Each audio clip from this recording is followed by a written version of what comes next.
Il n'y a pas de service sur la ligne circulaire. Après une panne de signal à la Chapelle Blanche, dans le centre de la Chine, un homme est mort suite à une épidémie d'un virus inconnu ressemblant à une pneumonie, qui selon les autorités appartient à la même famille que le virus mortel du SRAS. Que la paix soit sur vous. Comment allez-vous? Bien. Entrez, entrez. C'est gentil à vous de nous rendre visite. MTA International a demandé aux musulmans ahmadis du monde entier comment la pandémie de Covid-19 a impacté leur vie. Alors que le monde s'est arrêté, qu'est-ce que cela a signifié pour nous spirituellement et comment cela a affecté notre connexion avec la communauté dans son ensemble? Nous jetons un regard en arrière pour voir à quoi la vie à la mosquée ressemblait autrefois avant le cycle des confinements et avant que les restrictions ne commencent. Mais la vie n'a pas toujours été aussi turbulente. La vie à Leicester en tant que Murabbi, je pense que ça se passe bien jusqu'à présent. Jusqu'à présent, tout s'est bien passé. J'espère que cela restera ainsi. C'était ma première affectation à Leicester en tant que missionnaire.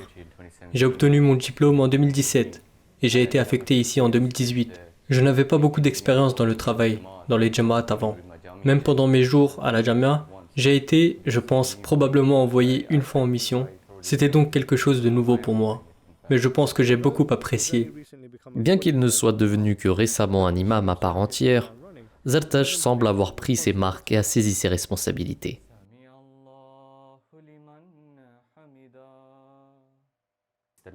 Le niveau d'obéissance et de respect qu'ils ont pour le khilafat et le nizam et Jamaat et pour les missionnaires aussi.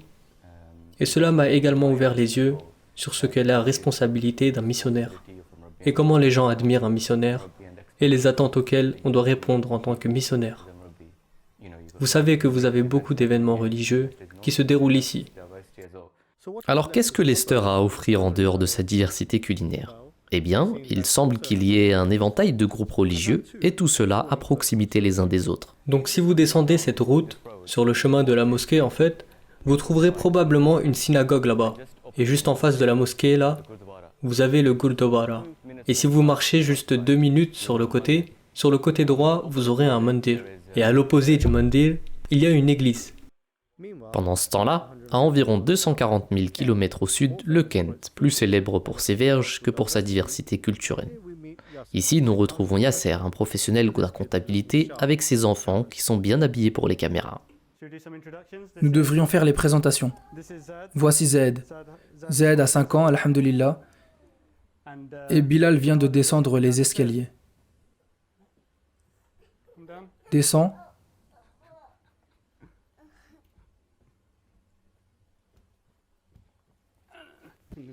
Et voici Bilal.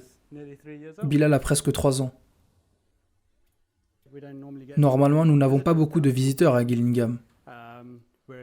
Nous sommes une sorte de petite ville à environ 1 heure de Londres. Et j'ai souvent l'habitude où il arrive que je voyageais à Londres pour le travail, où je suis amené à voyager pour d'autres événements. Mais sinon, nous sommes très heureux de vivre à Gillingham, à la campagne. La Jamaat est donc établie à Gillingham depuis plus de 50 ans maintenant. Les premières familles qui se sont installées ici à Gillingham venaient d'Afrique de l'Est. Donc nous avons un fort contingent de Kenyans et Tanzaniens ici. Et puis nous sommes en quelque sorte la 2e, 3e génération qui a été élevée à Gillingham. Nous sommes allés à l'école et nous avons tellement aimé, tellement que nous n'avons jamais déménagé. Pas très loin de là où vit Rafik, notre optométriste semble avoir une raison de sourire. Serait-ce à cause de sa proximité avec l'Europe? Derrière moi, nous avons ce joli pont qui est l'Eurolink, entre Londres de ce côté et la France de ce côté, juste au cas où vous seriez intéressé. Et oui, c'est notre petit endroit.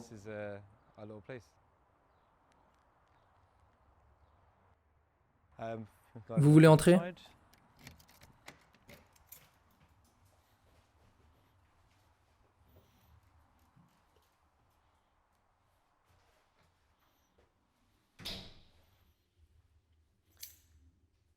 Donc, comme je disais Gillingham, je suppose que vous avez probablement entendu parler de ça depuis un certain temps. Ça existe depuis très longtemps. Je pense que la vieille garde est arrivée dans les années 60. Et au début, ils avaient, je crois, un centre de salat dans une des maisons de Gillingham, pas très loin de l'endroit où se trouve la mosquée en ce moment. Et puis au fil du temps, ils ont, je pense, réuni des fonds ensemble et ont acheté un endroit. Je pense qu'à l'époque, c'était comme un club d'hommes d'affaires du Parti conservateur ou quelque chose de ce genre. La zone elle-même était assez difficile dans le sens où on se souvient être allé à la mosquée. Vous vous rappelez être venu à la mosquée et il y avait des graffitis dehors. Peut-être que parfois quelqu'un entrait par effraction et des histoires comme ça. Donc le quartier n'était pas génial en soi. Quand en 2014, alhamdulillah, on a tout refait et ça a été pratiquement construit à partir de zéro. Et puis Hazour est venu pour l'inauguration en mars 2014. Et évidemment, non seulement nous avons construit une mosquée incroyable, alhamdulillah, c'est aussi à partir de ce moment-là qu'on a l'impression que toute cette zone a été réorganisée et il y avait comme une université qui s'est ouverte à proximité, les infrastructures ont tout changé et c'est presque comme si les bénédictions du Khilafat étaient arrivées et avaient juste changé cet endroit. Donc c'est incroyable quand vous regardez de ce point de vue. 4 nouveaux cas de coronavirus ont été signalés en Angleterre, ce qui porte le nombre total du Royaume-Uni à 8. Nous sommes retournés à Londres et nous avons rencontré Tahir Khaled. En 2017, nous avons eu un autre bâtiment appelé Baytul Ihsan. C'est juste à quelques pâtés de maison en bas par là, littéralement à 1 minute de marche. Il a été inauguré par Hazour en 2017, aux alentours de janvier. Et juste un an plus tard, en 2018, nous avons été bénis avec ce nouveau bâtiment, le 10 mars. J'essaie de voir à travers le miroir, à travers la fenêtre, mais en mars 2018. Une 9e personne a été testée positive au coronavirus en Royaume-Uni. La femme a pris l'avion à Londres depuis la Chine. La communauté musulmane Ahmadiyya a établi de nombreuses mosquées à Londres. Et les Ahmadis de Worcester Park ont la chance d'avoir un centre de salat local. Ce centre de salat a été ouvert pendant le ramadan de 2014. Et nous avions une certaine construction et c'était le souhait de ma femme et de moi-même, eh bien, que nous devions obéir aux instructions que nous avons reçues du centre qui avaient été approuvées par Hazrat Khalifatul Masih, Ayatollah bin Nasr al-Aziz. Donc chaque Jamaat en avait vraiment besoin et nous le savions. Et je pense, espérons-le pour le bien de la Jamaat, mais définitivement, avoir un centre de salat, c'est une bénédiction qui fait que l'aide de Dieu vient toujours à vous. En dehors de la Chine, il y a maintenant 2074 cas dans 28 pays et 23 décès. L'augmentation soudaine des cas en Italie, la République islamique d'Iran et la République de Corée est extrêmement préoccupante. Il y a beaucoup de spéculations pour savoir si cette augmentation signifie que cette période est maintenant devenue une pandémie. Je pense que depuis le premier jour où il y a eu cette pression massive des parents sur les enfants de Gillingham, peut-être parce que je pense que les règles du jeu ont été poussées si loin depuis le premier jour. Je pense que la vieille génération de notre Jamaat, je pense que nous sommes très très chanceux en raison des familles qui vivent dans la Jamaat de Gillingham, qui ont toujours fait en sorte que ce soit un grand désir pour les jeunes d'être impliqués dans la Jamaat, le Khilafat, les événements. Il y avait des jeunes Atfal, etc. d'ici qui allaient au cours du samedi à l'époque du 4e Khalifa. Donc grandir avec cette chose constamment, même depuis le centre sportif, je veux dire, je suis sûr que dans d'autres Jamaat aussi, mais sur une base hebdomadaire, au moins il y avait une forme de rencontre sociale pour jouer au football ou autre. Et ça nous a permis de rester tous ensemble. Et les amis que je me suis fait à cette époque, je les ai toujours aujourd'hui, ce qui en dit long en soi. Chaque fois que nous mettons un message pour la séance de football, nous essayerons d'avoir ce créneau d'horaire qui ne soit pas trop éloigné de la prière ou pas trop tôt ou trop vite après le sport. Nous essayons donc de maintenir cet équilibre. Le temps est maintenant venu pour nous tous de faire plus. À partir de ce soir, je dois donner au peuple britannique une instruction très simple. Vous devez rester à la maison.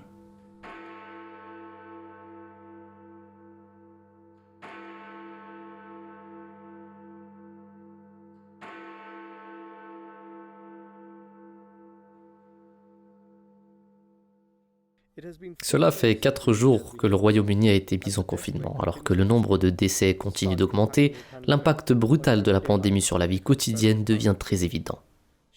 Les boutiques se ferment, l'éducation devient virtuelle et les lieux de culte sont fermés.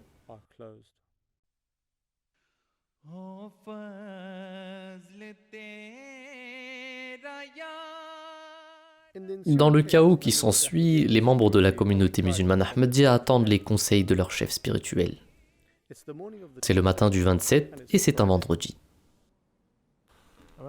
Je me souviens de la première semaine de confinement et de l'agitation qui régnait dans le pays. Personne ne savait ce qui se passait et combien de temps ça allait durer. Si les cas allaient augmenter, si nous serions autorisés à revenir à la mosquée. Je veux dire, c'était si grave que nous ne pouvions même pas aller voir nos familles.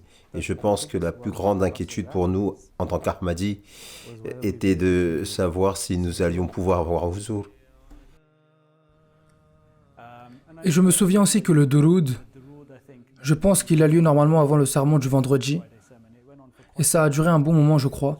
Et nous nous demandions juste s'il y allait avoir quelque chose. Ce jour-là, j'avais dit à ma femme, je suis sûr qu'ils vont juste passer un enregistrement d'une semaine précédente. En tant que Murabbi, les gens viennent vous voir pour vous demander des choses du genre « Huzur donnera-t-il une khutba ?» Et nous ne savons rien du tout. Nous ne pouvons pas donner de khutba dans la mosquée. Mais sûrement, vous pensez dans un coin de votre esprit, Huzur doit sûrement donner sa khutba. Je veux dire, y a-t-il vraiment un but ou de la paix et du contentement dans la vie sans être capable de voir Huzur? Donc vous voyez, on attend assis devant nos écrans, comme tout autre vendredi ordinaire, mais les choses sont différentes cette fois-ci. Alors on allume la télé et on passe la vidéo du message de Huzur depuis son bureau. En raison de la pandémie actuelle, de nombreux gouvernements à travers le monde, y compris le gouvernement britannique, ont imposé des restrictions. Parmi elles, la prière en congrégation ne peut être offerte dans la mosquée. Par conséquent, après avoir consulté, j'ai décidé qu'au lieu du sermon du vendredi, je m'adresserai à la communauté depuis mon bureau sous la forme d'un message. Si aujourd'hui je ne prenais pas la parole devant la communauté, eh bien, il est possible que certaines personnes s'en soucient, ou parfois les gens commencent à spéculer, à faire des suppositions. Dans ces circonstances, les membres de la Jamaat doivent faire leur prière en congrégation et aussi les prières du vendredi. Ils doivent faire cela chez eux.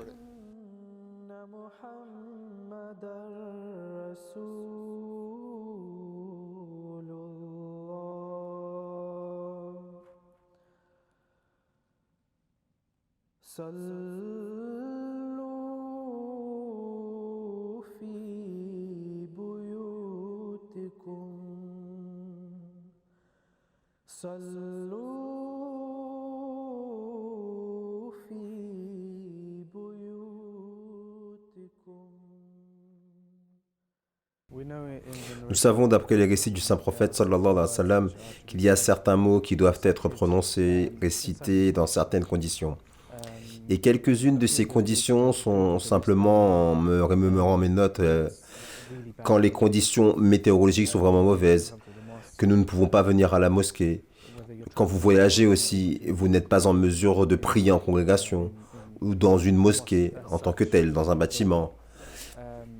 L'une des autres était s'il y a une maladie ou un désagrément dans le pays. Mais quand Huzur est venu avec un message en direct, nous étions vraiment heureux de le voir, parce que nous voulions vraiment avoir une sorte de conseil de Hazrat Amirul Mu'minin à ce moment-là, sur ce que nous allions devoir faire. Mais Huzur nous a dit d'établir des prières dans votre propre maison, mais aussi quand en parlant du sermon du vendredi, il a dit « Utilisez-le comme une opportunité pour préparer vos propres sermons, et de cette façon vous construirez vos propres connaissances aussi. » Donc, quand Huzur a commencé et qu'il a dit qu'il y a des restrictions en place, les membres de la Jamaat Si les mosquées sont fermées maintenant, alors les membres de la Jamaat devraient faire de leur maison leur mosquée. Ils devraient faire des sermons. Vous voyez que Huzur a donné des détails très spécifiques, que vous pouvez lire les livres du Messie premier alayhi salam et vous pouvez prendre des extraits de ces livres et les utiliser comme dars. Et c'était presque comme si vous vous rendiez compte que toutes ces brebis égarées trouvaient enfin un guide.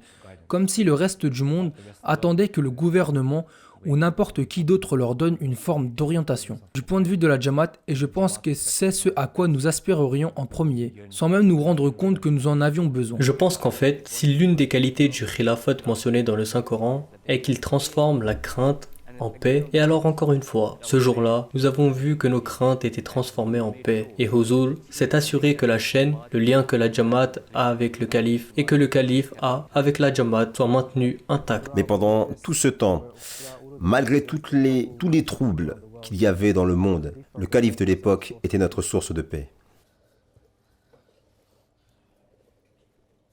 Dès que les directives sont annoncées, Tahir Khaled doit s'assurer qu'elles soient mises en place pour la sécurité de tous les fidèles.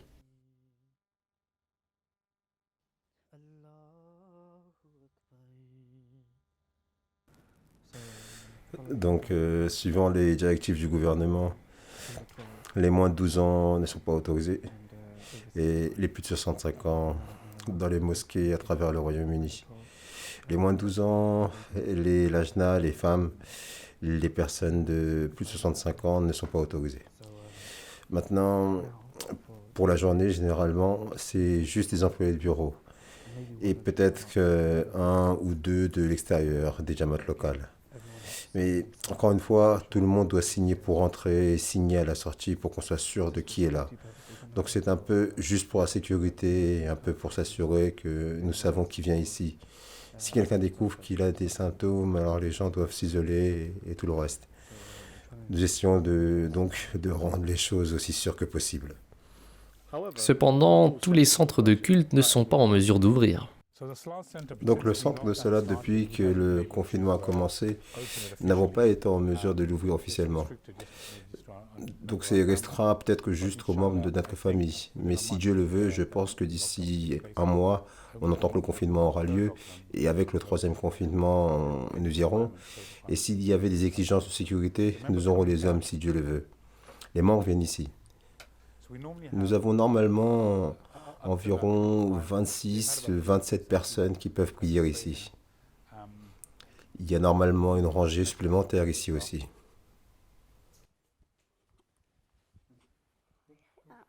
Allahu Akbar, Allahu Akbar, Allahu Akbar, Allahu Akbar, Ashhadu an la ilaha illallah.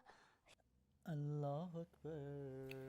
Pendant que le Royaume-Uni se familiarise avec les directives et les instructions du calife pour transformer les maisons en mosquées, quelle est la situation pour les membres de la Jamaat dans d'autres parties du monde?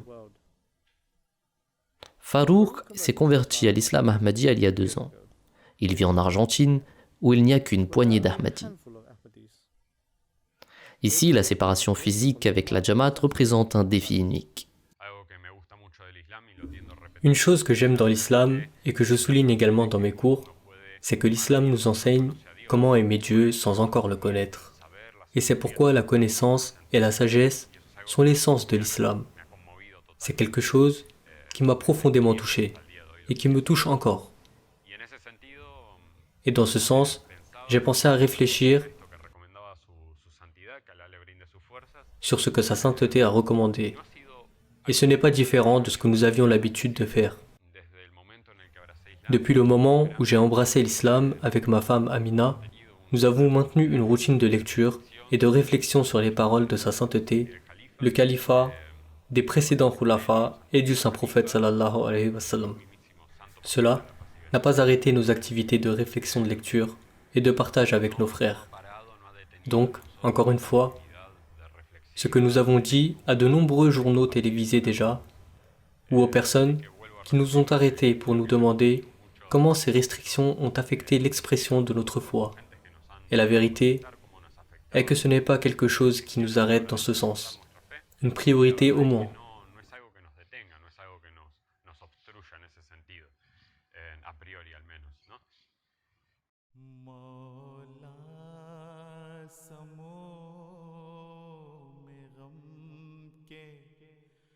थपेड़े Cette période difficile qui s'est produite dans le monde entier, avant cela, Allah nous a bénis immensément. Il y avait des activités de la Jamaat, toutes nos organisations auxiliaires, nos réunions mensuelles, toutes nos jalsa, la journée Muslim Maoud, le jour du Masih Maoud. Nous avions l'habitude d'assister à tout cela. Nous étions occupés par les activités de la Jamaat, mais depuis l'arrivée de la pandémie, toutes nos activités ont été mises en péril. Nous ne pouvons pas aller à la mosquée. Suivant les instructions de Huzur, nous faisons la prière de Jumu'ah à la maison et des prières en congrégation avec les enfants. L'un des avantages est que notre interaction avec les enfants a augmenté. Avant, c'était très difficile. Nous étions vraiment occupés avec les programmes de la Jamaat. Qu'Allah nous bénisse et mette fin à ces temps difficiles, car aller à la mosquée est vraiment important pour la tarbiyah. Qu'Allah allège nos difficultés et en suivant la prophétie, je protégerai tous ceux qui habitent dans cette maison, mettre fin à cette maladie pour tous les Ahmadis, ainsi que pour le monde entier, et que nous puissions retourner à la normalité rapidement. This guy kind of comes and goes. I like my old karate. Okay. This karate went to, and it was a bit for my old karate, but I couldn't really do that. Jill, we'll go again next week and try it. You want some cake? La Jamaat a entrepris un certain nombre d'initiatives pour s'assurer que les familles soient en mesure d'appliquer les conseils du calife pendant le confinement. Vous savez, par exemple, le département de Tarbiyat, nous émettons un appel téléphonique pour le namaz chaque matin. La prière est meilleure que le sommeil et vous pouvez en être l'un des bénéficiaires. Mais chaque vendredi, ou en fait chaque jeudi, nous préparons un résumé de la procédure complète. Procédure de Jumu'ah complète. Comment faire un Jumu'ah à la maison? Ils attendent de moi cette khutba de Jumu'ah particulière. Si je suis en retard, ils me rappellent que nous ne l'avons toujours pas reçu. Donc c'est un bon signe positif que les gens prennent ce Jumu'ah khutba et fassent le Jumu'ah à la maison eux-mêmes. Donc ce centre ici permet évidemment pour moi, c'est assez pratique parce qu'il me permet de faire ça, mais il permet à tous les membres du bureau qui vivent autour du site de venir de prier ici régulièrement, mais aussi la Jamaat elle-même. Cela signifie que vous rencontrez quelqu'un tous les jours et c'est une vraie bénédiction.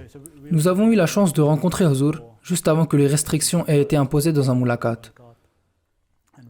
Et nous étions allés voir Huzur pour lui dire que Zaïd est sur le point de finir son Saint-Coran. Il est sur le point d'avoir son Amin et nous aimerions que Huzur lise son Amin.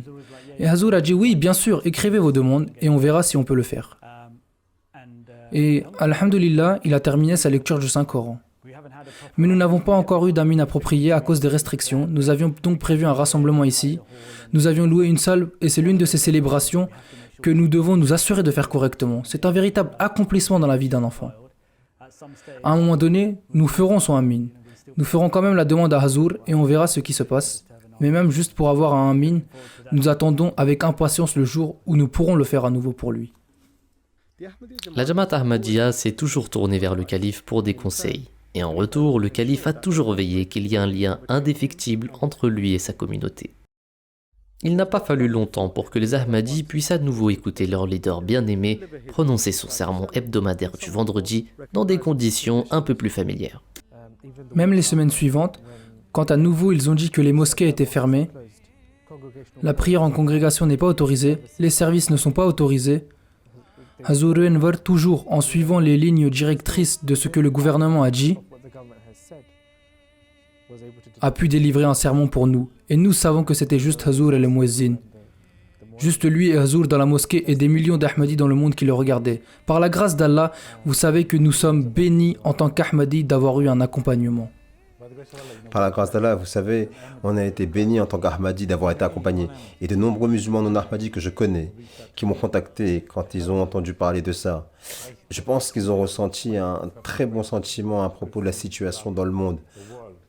En sachant qu'il y avait un leader dans le monde qui donnait de tels conseils à un moment où les leaders mondiaux paniquaient. Vous savez, nous avons vu au Royaume-Uni et d'autres endroits qu'il y avait des accusations des uns contre des autres. Mais le fait qu'il s'agit d'une maladie qui devait être abordée d'une manière sensée et aucun chef religieux n'a donné des conseils à sa communauté comme Hazrat Amir al-Mominin. Et pas seulement dans sa communauté, mais ces conseils sont utiles pour tout le monde aujourd'hui. Pour souligner combien toutes ces choses sont importantes dans la vie d'une personne, un exemple que j'ai personnellement est comment j'ai dû aller déposer des médicaments homéopathiques pour quelqu'un après Juma. Cette personne, on la voit souvent à la mosquée avant la pandémie, bien sûr, mais à cause des restrictions d'âge, il n'a pas été en mesure d'aller là-bas. Les médicaments mis à part, je n'ai jamais vu ce gars si heureux de ma vie. Il avait comme un énorme sourire sur son visage et sa première question n'était pas « Avez-vous des médicaments ou autre chose ?» C'était plus comme si, d'après mes souvenirs, c'était plutôt du genre « Comment ça se passe à la mosquée ?» Parce que son lien avec moi, c'est la mosquée. Et pour lui, évidemment, là, parce que son lien avec moi, c'est la mosquée, et pour lui, évidemment, la mosquée est une si grande partie de sa vie. Donc c'est comme si la mosquée lui manquait. La mosquée lui manquait tellement qu'elle était devenue une partie inhérente de sa vie, et que tout d'un coup, il trouvait quelqu'un qui pouvait relier à la mosquée. Comme « Comment est la mosquée ? Comment va tout le monde ? Tout le monde va bien ?» Il était tellement heureux de me voir. Le message ici est que ce que nous avons, nous devrions juste nous y accrocher et récolter les bénéfices. Et regarder les bénédictions de cela à tout moment. Et je pense que peu importe à quel point nous essayons, je ne pense pas que nous pourrons un jour sentir qu'on mérite cela. Peu importe à quel point nous disons Alhamdulillah, ce ne sera jamais assez. Pour ce que nous avons, et surtout, ce que nous avons est incroyable. La source de la tarbiyat est votre maison. Vous devez prendre soin de votre maison. Vous avez entendu le vieil adage qui dit qu'une famille qui prie ensemble reste ensemble. Et les gens ont cette opportunité de faire exactement cela. C'est vendredi matin à Leicester et la famille Bonsu vient juste de finir de déjeuner. Maintenant, comme d'autres familles à travers le Royaume-Uni, Ibrahim prépare sa famille pour la prière du vendredi.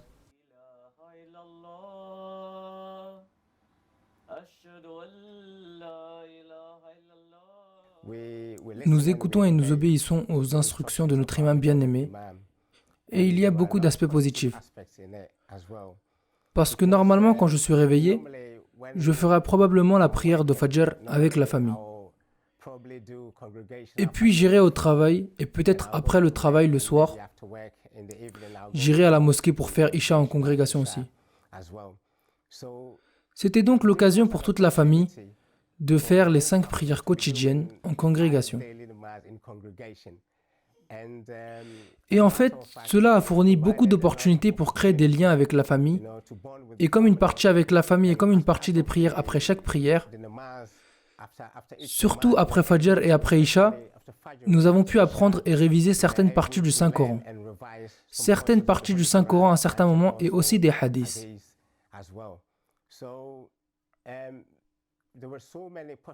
Il y a donc eu beaucoup de points positifs que nous avons tirés du confinement.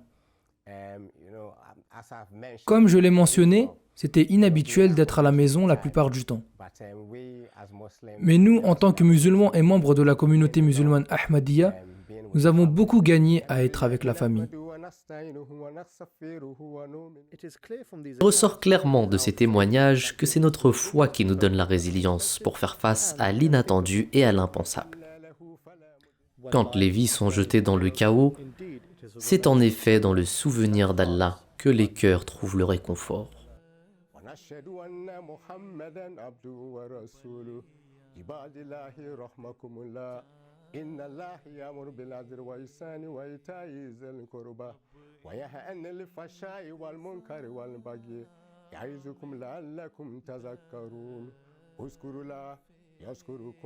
وادعوه يستجب لكم ولذكر الله أكبر